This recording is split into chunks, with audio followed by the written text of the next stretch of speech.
Здраво на сите!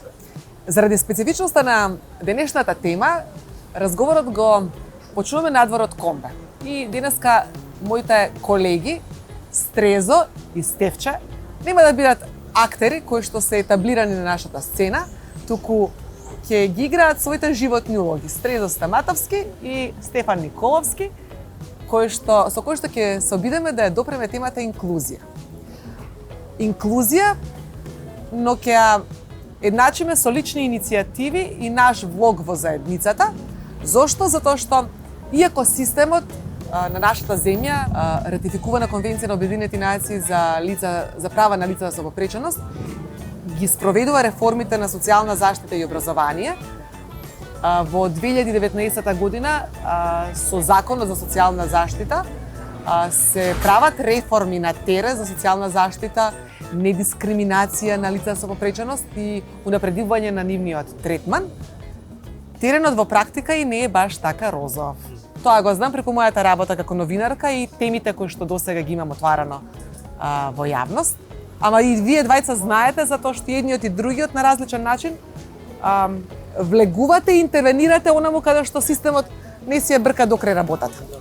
Може баш да приказни да ги споделиме вака јавно сега. Ај Стрезо, ти со твоите активности и со твоето искуство на возење на Комбе. Да, оно што беше карактеристично и последно што го правев во склоп на еден проект на прекугранична соработка со Грција од ЕУ, набавивме едно медицинско комбе. Кое што медицинско комбе се користеше нешто како транспортна лабораторија, меѓутоа како што фати короната, имавме проблемни сите тие активности да сме затворени по дома и така. И се мислев што можам да направам со тоа комбе и решив јас викам ја можам да помогнам со тоа комбе да ги превезувам луѓето кои што навистина имаат потреба да ги превезуваме, викам. Затоа што системот ќе те излекува болницата и потоа ќе ти рече сега оди дома, но како? Без одреден екстремитет или со одредена стекната, не знам, попречено инвалидитет ради X други, нели, мозочни удари и така натаму. И тоа почнав да го работам, пренесувајќи прво пациенти од една болница дојдоа да речеме до клиника тука во Скопје, па обратно, па од Битола, па почнаа да ми се јавуваат луѓе од околните села. Ги слушав нивните приказни, гледав на терен како всушност некои работи навистина можеби на хартија функционираат, ама на терен и на пракса никако не функционираат. Конкретно исто беше и кај мене во мојот случај, каде што му помогнавме на Саши Димовски новинарот со тој настан, каде што верувам во тој момент дека ако 10 успешни индивидуалци се спојат, тогаш можам да верувам во група. Група над успешни индивидуалци. Кога ќе се собереме 10 луѓе кои што имаме само став и ништо друго, и го кај сакате ќе го искажеме тој став, џабе ми. Џабе ми од проста причина што не сум го направил чекорот за кој што зборувам, дека некој друг треба да го направи. Не, јас не се разбирам воопшто ни кога е донесено тоа, ни системот како функционира, не знаев ништо. Само ми кажаа дека тој човек е оштетен и дека тој човек му е отстранет екстремитет и дека треба да се снаоѓа. Сега јас сум во позиција каде што веќе имам некоја публика, дека ќе соберам уште 5-6 успешни луѓе во нивната сфера и ќе направиме едно хумано дело. Има многу нужни промени кои што треба да се случат на Се терен. разбира.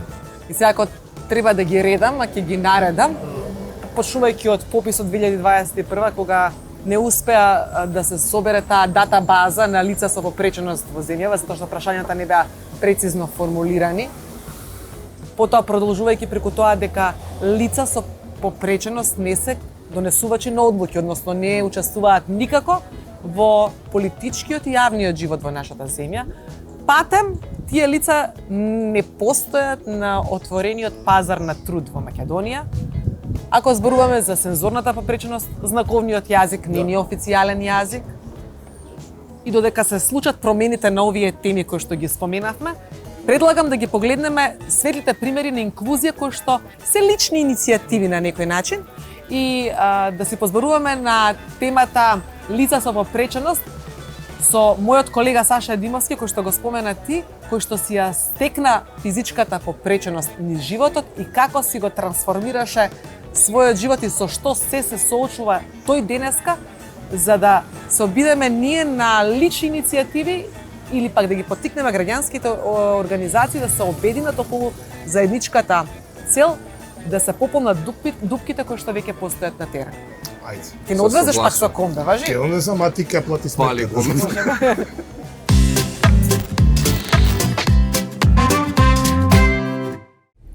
Саше, многу ми е мило бидејќи денеска се ни гостин во комбето и што се качи вешто внатре, затоа што физичката попреченост твоја во суштина веќе не е, ја надмина. Па јас се надевам дека понатаму ќе надминувам уште повеќе, бидејќи после година и еве речиси 2 месеци работите полека се средуваат и тоа што веројатно треба да се досреди е некои косметички работи на протезата, така да ќе бидеме, верувам, топ. Како изгледа живот на човек кој што се буди едно утро и сваќа дека треба да има ампутирана нога и треба да се упати кон такво нешто, кон самиот чин на операција и потоа да има радикално менување на собствениот живот за 180 степени. Шокот е првично кога докторот доаѓа и вели утре остануваш без нога. Тоа беше првиот шок, нели ми треба некои 2 дена добри да се искарам со докторот, да се искарам сам со себе, да размислам што понатаму. Бараш, превртуваш по интернет што се случува, кои се опциите. И што би рекла една колешка, ти беше 2 чекора пред времето, веројатно, јас веќе размислував кога тоа ќе се случи, што ќе правам. И реков да, во периодот додека дојде до протеза, додека дојде да станам, да можам да се движам било како, ќе пишувам, ќе правам работи кои ќе можам да ги работам од дома на компјутер и така натаму. Значи во ниту еден момент не кренав раце и ниту во еден момент не реков не, ова не можам, значи буквално дојдов дома. А првата пречка беше тоа што ме пречека 2 пријатели и ме зедоа во раце и ме качија на вториот спрат во куќата по скали. Тоа беше првата пречка и реков како вака. Вториот, третиот ден посакав да одам во кафич и одев секој ден и веќе најдов начин како да се качувам и да се симнувам по скали до втори спрат без да користам помагало. Седнував на скали и како децата мали се спуштав надоле или се кревав нагоре, гледајќи мало дете како седнува и оди. Значи ситуацијата те тера секој ден да размислуваш на нешто ново, ама предавање нема. И тоа се физичките бариери кои што ги совладуваше секојдневно по примерот на некој друг, меѓутоа наидуваш и до ден денешен на системски бариери затоа што при твојата стекната попреченост сега имаш ново поле кое што треба да го решаваш во животот. Значи не се веќе само екзистенцијалните предизвици, туку сега имаш и системски предизвици кои што не си ги одел претходно. Да, во секој случај првично мора да се помине комисија за туѓа нега, за мобилност. Тоа се ајде да речеме дел од институциите кои државата задолжително ти наметнува за да можеш било што да оствариш понатаму. Првиот пат комисијата за мобилност ме одби затоа што оцени дека јас не сум дошол во количка таму, туку сум се мачал на дубак. Јас реков и повторив и на третата комисија и кажав дека јас нема да седнам во количка. Мобилност значи движење. И јас ќе бидам упорен, ќе правам се за да се движам, а тоа значи преку фирмата која ми ја правеше протезата, целата теза на протетичарот беше тоа, да те вратиме на улица. Значи целата борба моја е да се вратам на улица, а не да бидам во инвалидска количка само затоа што државата оценила дека треба да отидам така за да ми одобри некаков надоместок.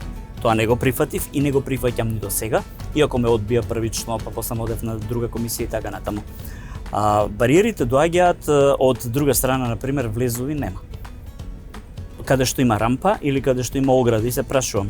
Добро, ќе дојдам пример во било кој фонд, во било која институција здравствена, имате ли скали? Вика да имаме. Има ли ограда околу скалите? Нема. Тоа што досега не ми требало, не сум се интересирал, нели не сме го прецепирале како проблем. Скали, се качуваш. Сега јас морам да внимавам дали има 2 скали, дали во објектот во кој влегувам има барем минимална железна ограда за која можам да се фатам и да се качам без проблем. Да. Значи доволно е само да има една основна шипка, буквално железна, која ќе го олесни пристапот на овие луѓе кои не се во количка, него користат друг вид на помагало. Така да тоа го осознавам сега, меѓутоа не оставам на случајност. Значи буквално ако треба да одам во кафана, во кафич, во било кој објект од јавно здравство, приватно, така натаму, да спрашувам сегде. Значи буквално сегде. Сега во голем дел од институциите, што е право, има луѓе кои се подготвени да помогнат и така натаму или има рампи, меѓутоа без да прашам Не излегувам бидејќи не знаеш во каква ситуација ќе отидеш таму, зашто можеш да отидеш и да не направиш ништо. Дури Ана Саша ја гледаше и мојата представа таму. Охридјаните беа посебен дел затоа што дел од Охридскиот театар по одредена линија ги знам од претходни или нивни блиски. И така да, буквално сите представи кои беа на Петре, вклучувајќи го Истрезо со екипата од Охрид, значи беа дел од репертоарот кој го изгледав и со задоволство. И нема да се изненадат ако на првото одење во Охрид им затропам и на нивниот театар. А од друга страна, знаеш дека има многу малку лица со попреченост кои што се носители на одлуки. Немаме политичари лица со попреченост, немаме во советите на градовите лица со попреченост. И знаеш дека фактички никој не ги представува тие лица генерално кога ќе треба да се менуваат системски нештата. Или системски, или во менталитетот на секој од нас. Јас на вистина не гледам зошто било кој да ме представува или да направи нешто друго во мое име, барем во оваа професија или во деловите кај што се движам, затоа што јас инатаму гласно размислувам, гласно пишувам, гласно зборувам, бидејќи во конкретниот случај станува збор за физички недостаток кој апсолутно не ми менува ништо во размислувањата. И тука треба да се разговара со лицата кои се со попреченост, а кои можат да бидат носители, да речеме, или барем да бидат активни со своето знаење во одредени области. Значи не секогаш мора да си на одредена функција за да можеш нешто да промениш. Гласност во невладини организации, гласност во разни комисии можат да бидат поставувани преку министерство. Гледам, можеби тука повеќе треба се работи на самоиницијативноста да се разбуди кај нив. Затоа што јас верувам дека меѓу сите нив има и добри правници, добри економисти, независно нели кој што завршил, и тој потенцијал може да се искористи апсолутно. Само им треба можеби мотивација да влезат во одреден процес. Сега искрено ако ме прашувате, јас никош не би влегол на пример во политичка партија и таму да ја гледам својата иднина. Можеби тоа е еден од начините за представување во советите или во парламент, но моето размислување не е дека ја треба да влезам во политика за да остварам некое право. Но затоа може да има дали е тоа некакво владино тело, дали е собраниско тело, дали е во рамки на министерство, некаков совет кој ќе ги представува како што представуваат малцинства, како што представуваат, не знам, ранливи категории од било кој дел, да биде и ова, но тоа да се однесува на некакво професионално тело или евентуално како представници на невладин сектор, затоа што ако мене ме прашате, никогаш не би се активирал политички за да бидам представник, да речеме, на било што. Но ова не ме спречува утре, ајде да речеме, да се кандидирам за било која функција. Саша, си го држиш секојдневието еднакво богато како и без попреченоста и успеваш да протнеш спорт, или твоите спортски активности се задржани на оваа неподобна инфраструктура која што имаме во градот? Покрај нели тоа спортски да се снајдеш, да поминеш сите лавиринти на улица со пречки, да. Значи 100 метри со пречки. Летово пробав да пливам, затоа и отидов на Јадран. Значи успеав од Лондон да набавам една футрола која се става врз протезата за да не короздира и така натаму. И тоа беше онака откритието, да речеме, за сега. И мислам дека од есен во здравје би пробал на базен да видиме колку ќе можам да пливам. Едно е убав спорт, и претходно сум одел на пливање, друго искрено ми треба како дел од терапијата, така да се што ќе можам барем во овој период надевајќи се, тоа да биде пливањето. Ама сето ова ти е возможно затоа што немаш стандардна протеза на нога, футролата за заштита на протезата не си ја купи тука од нашите. Не, за жал, држава се уште не нуди опрема или помагало кое ќе биде ефикасно како во земјите на Европската унија. Таму во најголем дел станува збор дури за електрични протези и така натаму, кои функционираат многу поразлично. Кај нас за жал се уште сме многу назад и дополнително државата не ја обезбедува целата да речеме потреба која би му требало на еден човек вака. Иако ова дел од работите за кои јас зборувам како футролата спаѓаат во козметика, меѓутоа е многу важна. Јас сега за да можам да се истуширам или да пливам, нема потреба да ја вадам протезата и да правам разни екзибиции за да дојдам под тушот да се држам и да можам да се истуширам. Доволно е само да облечам, таа има вакуум пумпа се стега и јас можам во стоечка форма било каде да се истоширам, бидејќи патувам често и ми се случи да бидам во хотели со 4-5 звезди и се треба нив да им објаснувам, дајте ми пластично столче за јас да го ставам под тушот, да можам да седам и да се туширам. Се што беше, тоа се за 100 евра да се набави футролата од Британија, која има само во Европа, само во Велика Британија. Само толку ни фали за во голем дел да ми е олесни целата процедура. Да можам да патувам без проблем, да можам да се истуширам било кога и било каде безбедно. На прво место безбедно и она што сакам да го напоменам, значи во мојот случај имаше дури и донаторска вечер, така да голем број од луѓето во Македонија, за што сум им навистина благодарен, помогна и на тој начин успеавме да обезбедиме подобра протеза, подобра опрема и на тој начин, како што го споменав претходно, човекот кој ми прави протезата вели тебе те спремаме да се вратиш на улица. И тоа беше целата борба. Со се она што овде ми е, ако не помогнеа луѓето, ако не го обаравме тоа приватно по Европа, можеби не знам каква ќе беше судбината, но потенцирам дека многу од работите ќе се променат ако и фондот и Министерството за здравство седнат и сериозно размислат дека на овие луѓе не им е луксуса кој им дадете вие протеза од понов тип која се произведува во Европа, отколку нешто што го имаме во Македонија, донесено ни самите не знаејќи од каде. Значи не станува збор, ние не бараме джипови луксузни, бараме нешто кое телото ќе го прифати и ќе може било кој човек ќе може да се врати на улица и да оди. Многу ми е убаво затоа што нашиот разговор нема сетна онака како позади фон. Има еден мотивирачки призвук, еден борбен призвук и затоа сакам да те однесам кај твоите соборци по попреченост, да видиш како може да се игра кошарка во колички и да видиш едни силни момци кои што ќе се спремат за европски надпревар. Си расположен? Јас верувам дека тоа е можно, секако, затоа што барем гледаме на и на европските и на светските првенства, дека луѓе и со протези, и трчаат, и атлетичари, и во разни спортови, така да она за што зборував претходно, тоа е благодарение на помагалата кои ги имаат. Кога овде би имале многу поефикасни и понова генерација на помагала, верувам дека секој, барем во одредена мера, ако спортот го сакал претходно, ќе може да продолжи, само да има опција добри помагала. Одиме да навиваме гласно и сега, но и на нивното европско првенство, затоа што сите заслужуваме еднакви права и можности. Сега ако им стискаме палци. Одиме.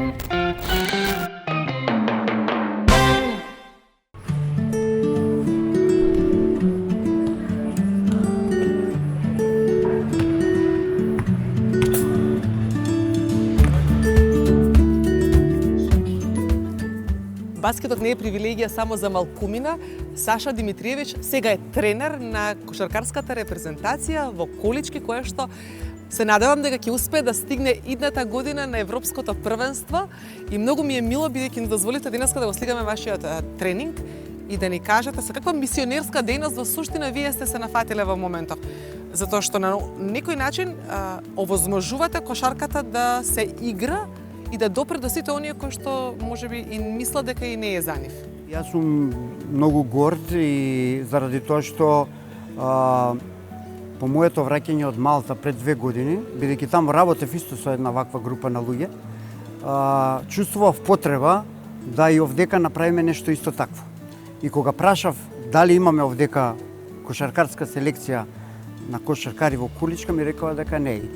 Една година работевме напорно за да создадеме првично услови за да можат луѓето кои што сакаат да тренираат кошарка да дојдат и да почнат да тренираат, бидејќи ова е доста скап спорт. Сите овие колички коштаат многу пари, една количка кошта повеќе од 4000 евра. Успеавме да со помош на општествено одговорни компании добиеме 6 нови колички, 4 ни дадоа од Република Србија, еден клуб од Република Србија, така да сега за сега имаме 10 колички кои што се оспособени за да можат луѓето со телесен инвалидитет да дојдат тука и да тренираат.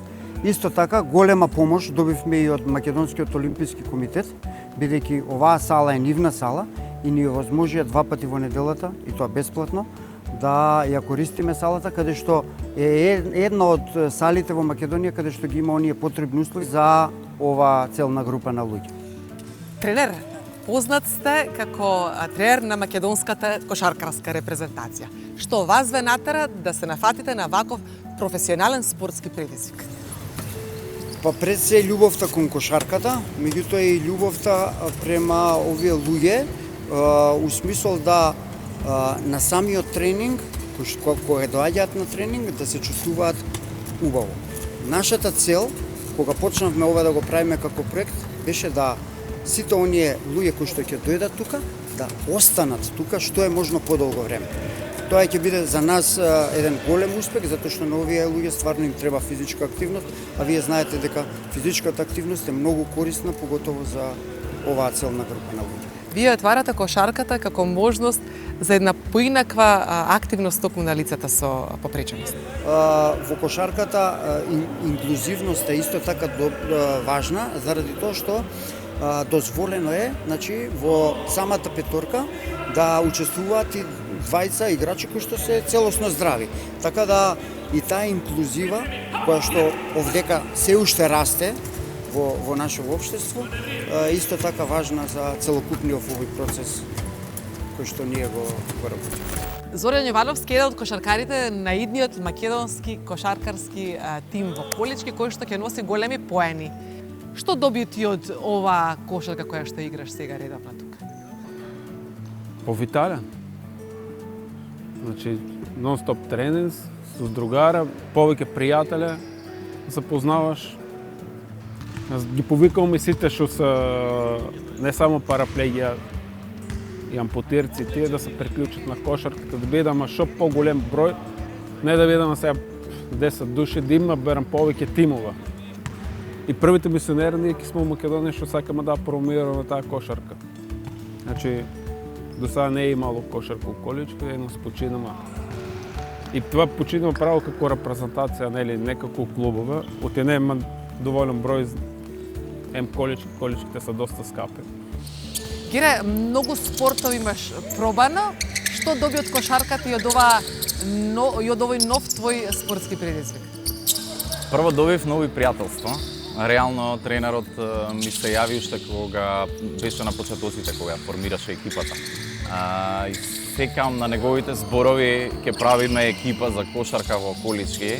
И првата моја реакција беше дали си свесен во што се турнуваш. Меѓутоа делуваше толку сигурно во себе, што нема причина да кажам не. Моментално сум и дел од тимот официјално, меѓутоа му помагам на тренерот и сум може да се наречеме во штабот на екипата. Се трудиме да направиме наднационална платформа со која што ќе го промовираме овој спорт не само во Скопје, туку и надвор од главниот град, за да имаме што повеќе лица со Колички кои што ќе ни се приклучат и секако во наредниот период да креираме се појака и појака екипа која што ќе може да конкурира и на регионално и на светско ниво. Овој тип на спортување е малку поинаков од спортовите со кои што претходно се бавел, во насока на тоа што има предуслови, посебна количка во која што се движите, одредени правила кои што треба да бидат имплементирани. Како го доживеа тоа искуство? Убаво. Убаво, бидејќи јас сум човек генерално кој што сака да искусува нови нешта, а животот е толку краток што мислам дека би испуштиле голема шанса да доживееме нешто убаво. Кошарката е спорт кој што се игра во Колички, исто како што се игра тенисот, ракометот и ред други екипни спортови. Не е тоа нешто што е непознато, нажалост кај нас премалку промовирано, како можност за адаптивна рехабилитација. Бидејќи тоа е многу битно кај лицата со попреченост, ние генерално сме луѓе кои што сме малце помалку мобилни, нели? Ова ни пружа еден вид на здравствен бенефит пред се, заради тоа што ја подобруваме на циркулацијата на крвта, го подобруваме физичкото здравје и на крајот менталното здравје преку тоа што го постигнуваме со оваа спортска дисциплина. Посакувам многу успеси, сакам полни сали во кои што ќе гледаме жестока и страстна кошарка и дека има шкрипки од вашите тркала. Да, фала ви многу што ни бевте гости во екипата, секогаш сте добродојдени и нормално ни е потребна вашата поддршка за да го испопуларизираме овој спорт и да стане една национална гордост, зашто да не утре. Многу успех. Фала многу. За кого?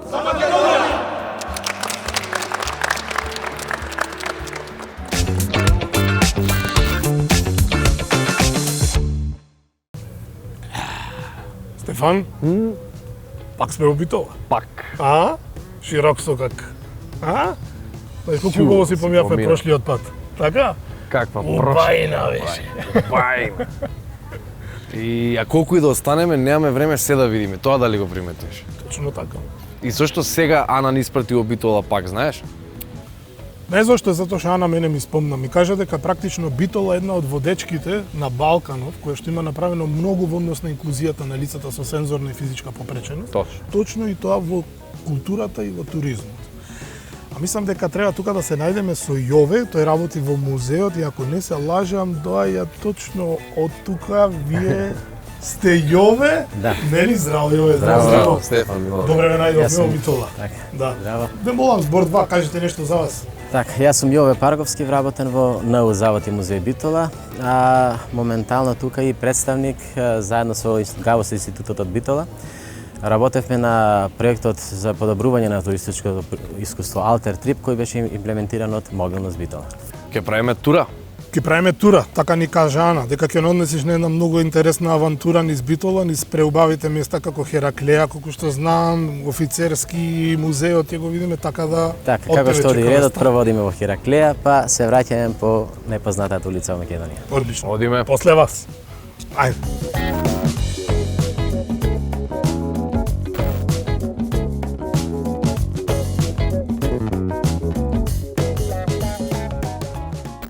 Ова е практично почетокот, ова е тој лифт кој што е почетокот на таа рампа која што води нели до театарот на Хераклеја. На Кажете ми, комплетното решение да се стигне. аха, така.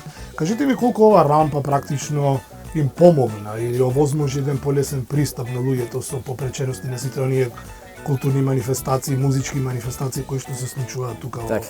Битола, Хераклеја. Хераклеја е едно од главното место каде што претежно во летниот период каде што се одржуваат манифестации горе во театарот. И практично со оваа рампа им се овозможи на сите оние луѓе со физичка попреченост, кои што се инвалидска количка, да можат да стигнат, да присуствуваат на тие манифестации. Пристапниот лифт плюс пристапните рампи кои што ќе видиме водат до самиот театар. Така, се зголеми ли посетеноста практично на луѓето со попреченост точно заради поставувањето на оваа рампа? Она боли кога не можете да присуствувате на некој настан, практично така ќе видите колку скали имаше догоре. Сега практично со ова решение преку Смарт Култур проектот, соработката со Македонија со Албанија, практично се возможува пристап за сите тие луѓе до сите тие настани кои се одржуваат Тука во Хераклеја. во театарот, да. Тоа да почнеме на прошетка, нели? Може. Ајде. Ова е лифт практично наменет за За лице со количка и и една евентуално придружба. придружба. Така. Мислам дека за трет нема да има место Стефче, така да ти си помогат.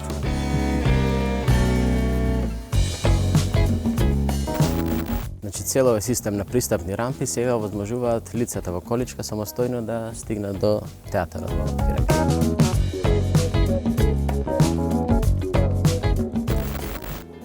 И еве сме моментално јас и Стрезо на наш терен во театарот. Мене ме интересира еден многу интересен момент. Покрај рампата која што има за лица со попреченост, има уште една работа која што е за сите, а им помага на лицата со попреченост. Така, во рамките на овој проект Смарт Култур прво е изработена апликација во која што посетителите сами може да го истражуваат локалитетот, но исто така има и еден доста интересен момент, 3D реконструкција на овој театар, како изгледа назад и каде што практично интерактивно може да се пратат тие гладиаторски борби. Започнавме убаво со Хераклеја, а сега треба да се пренасочиме на вашиот втор значаен проект. Ќе може малку повеќе да ни кажете за тоа? Така, значи како што е текот на сите тури низ Битола, од Хераклеја ќе продолжиме низ центарот на Битола, каде што ќе ви представам проектот кој што го работевме заедно со ГАУС институтот од Битола. Се работи повторно за европски финансиран проект, имплементиран од страна на Мобилност Битола. Алтер Трип се вика проектот и целта е да се подобри она туристичко искуство за сите луѓе. Луѓето со попреченост. Главната цел на овој проект е да мотивира трансформација на туризмот и се она што подразбира туризам, што привлекува туристи, да има малку попристапна понуда. Во рамките на проектот грчките партнери во соработка со нас изработивме платформа каде што целиот Пелагонски регион, значи пrekограничниот регион кој што го опфативме ние во Грција, тоа се регионите Македонија и Тракија, мапирани се сите туристички дестинации, значи кафулиња, ресторани, музеи, се она што привлекува туристи и се оценети со нивото на пристапност за физичка, за аудио, за визуелна, значи се е детално кажано што може еден посетител, особено како лице со попреченост, може да очекува кога би сакал да оди таму и таму, бидејќи оно што ние го забележавме најмногу дека информациите околу пристапноста се навистина минимални. Збор 2 би ме интересирало. Што значи практично теоријата пренесување во пракса? И дали е тоа можеби најголемата бариера која што треба да се надмине од она легислативата која што имаме или така да наречам општа теорија, да го видиме истото во пракса. Во последните години прво е оно што гледаме дека се менува перцепцијата. Бавно се менува, ама полека, значи се менува. Гледаме повторно под, например, офицерски повторно во рамките, не во рамките на овој проект, ама се одржаа неколку настани, полека самата институција набави пристапна рампа, лифткар, значи за да можат лицата да пристапат. Така да полека мислам дека можеме да постигнеме да биде градот пристапен. Во насока на подобрување на пристапноста, во склоп на апликацијата се поставени и видеа на знаковен јазик. Значи на тој начин се подобрува и пристапноста за луѓето со проблеми со слух и говор.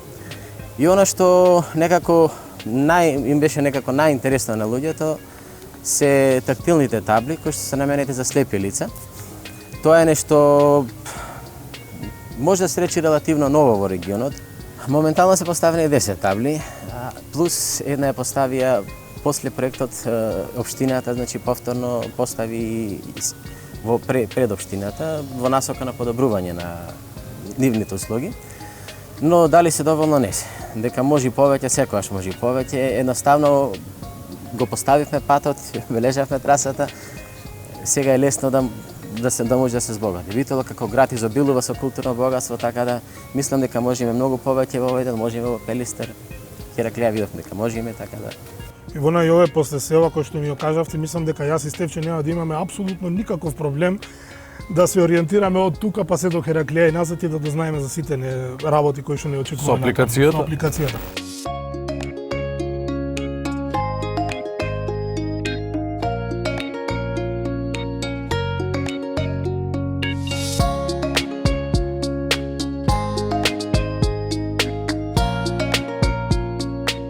Браќа Манаки.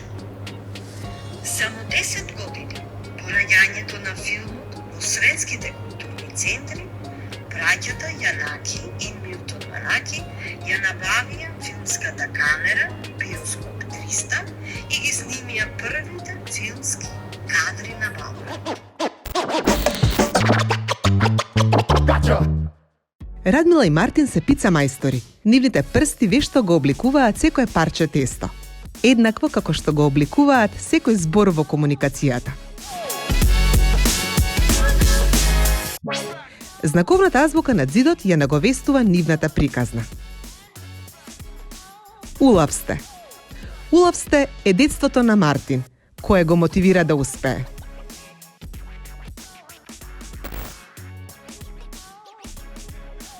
Од каде дојде изразот улав си? Уште како мал се дружев со моите врсници, надвор на улица, тука во Битола, на корзо, во центарот на градот, на фудбал. И додека игравме во различни ситуации, тие често велеа улав си, а јас сум глув и кажував поинаку, велев улав, со ф. Тие што слушаа тоа го забележаа им беше интересно. Остана тој израз да се пренесува и ден денес.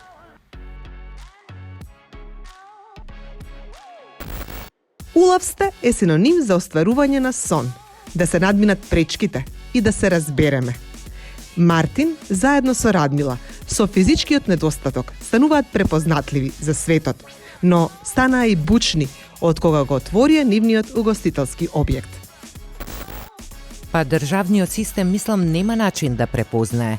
Ние сме првата фирма со глув предприемач, единствената која се појави. Збунети се, нема некој систем. Упорни сме. Викаме, а тие ни велеа полека, полека. Храбри сме. Не ни е лесно. Во иднина ќе видиме. Се бориме да има систем. Целиот процес на водење на бизнисот и за нив и за гостите е нов и е возбудлив. Сите се учат. Инклузијата се случува во пицерија.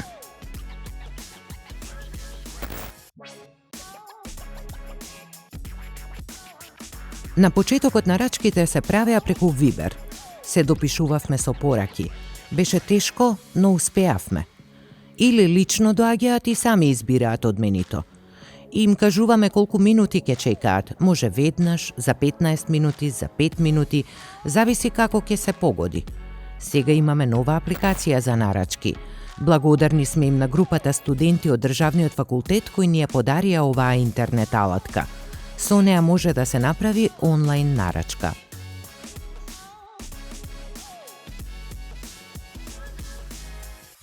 За неколку дена тоа ќе биде возможно и од вашиот дом. Ова ќе помогне во развојот на бизнисот, затоа што е новитет. Ова е нешто ново.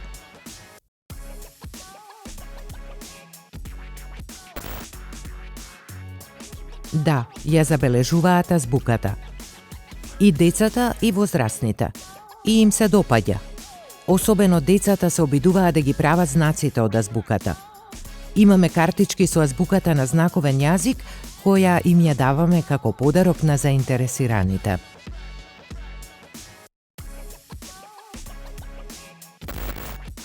Менито е богато и квалитетно, но и необично. Тие се супер среќни кога нивните гастрономски дела стануваат глас на социјалните мрежи, од каде и доаѓаат новите следбеници, и како гости, но и како поттикнувачи за бизнис идеи.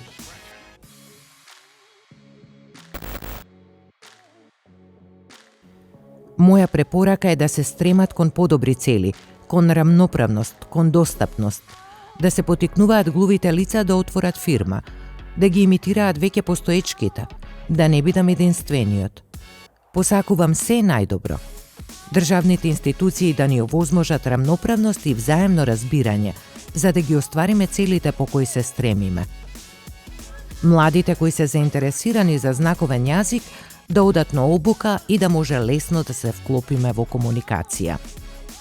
Да бидеме свесни за знаковниот јазик, да ја покажеме својата позитивна страна во животот. Малку не е доволно, вие можете повеќе. Се надевам. Повелете, улавсте е отворен за сите.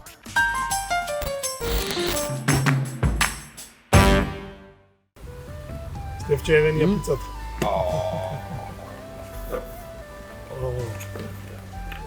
Благодари.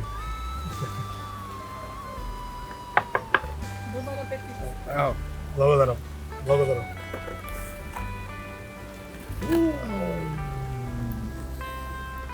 Многу добро изгледа. Да ја поздравиме Битола. Битола, те сакаме. Повели помалци. Не, ти.